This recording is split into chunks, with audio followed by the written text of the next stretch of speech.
میں بھی راضی ہوں، لڑکی بھی راضی ہے، گھر والے راضی ہے، میرے گھر والے راضی نہیں ہیں۔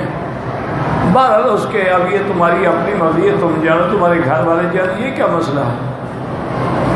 بہرحال اگر تم باحیا اولاد ہو تو ایک عورت کے لیے ماں باپ کو نہ ٹھکراؤ۔ باقی شادی تم کر سکتے ہو، ماں باپ کا کیا ہے، ماں باپ تو تمہیں اور بھی مل جائیں گے نا کرائے پر، لیکن یہ لڑکی تو بالموقع چلا گیا تو نہیں ملے گی۔ اللہ کے بندے والدین کے حکم کی تعمیل کرو، اگر وہ فرماتے ہیں نہ کرو تو نہ کرو۔ حضرت ابراہیم جب تشریف لائے تھے مکہ میں تو حضرت اسماعیل کے گھر میں اپنے بیٹے کو ملنے کے لیے آئے تھے۔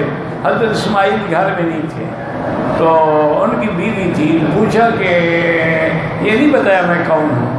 نہیں اسماعیل انہوں نے کہا جی اسماعیل شکار پہ گئے ہیں۔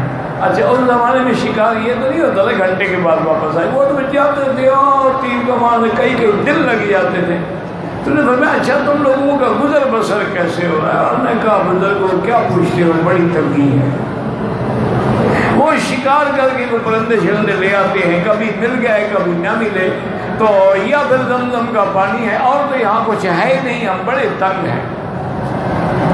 انہوں نے فرمایا اچھا جب تمہارا خامند واپس آ جائے تو انہیں کہنا کہ ایک بزرگ آئے تھے اور سلام بھی کہہ رہے تھے، اور یہ پیغام بھی دے دینا کہ غیر اتبت بابک، اپنے دروازے کی چوکھٹ کو بدل ڈالو۔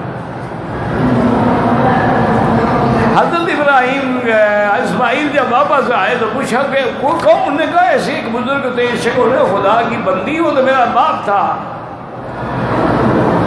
انہوں نے کہا اچھا تمہیں کچھ کہا بھی؟ انہوں نے کہا پوچھا تھا کہ کیسے گزر بسر ہے، میں نے کہا بڑی تنگی ہے۔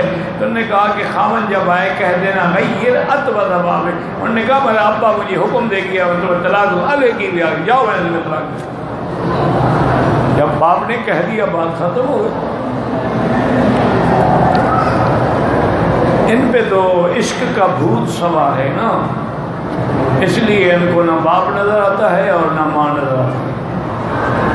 ویسے اس کا بہترین علاج یہ ہوتا ہے کہ ماں باپ دو اچھے نوجوان مشٹنڈے بلا کے اس کو باندھ کے صبح شام 3-4 دن تر مارے نا، 3-4 دن میں انشاءاللہ عشق نکل جائے گا۔ عشق ایسے بھوت ہے، 5 منٹ رکتے ہیں سارے۔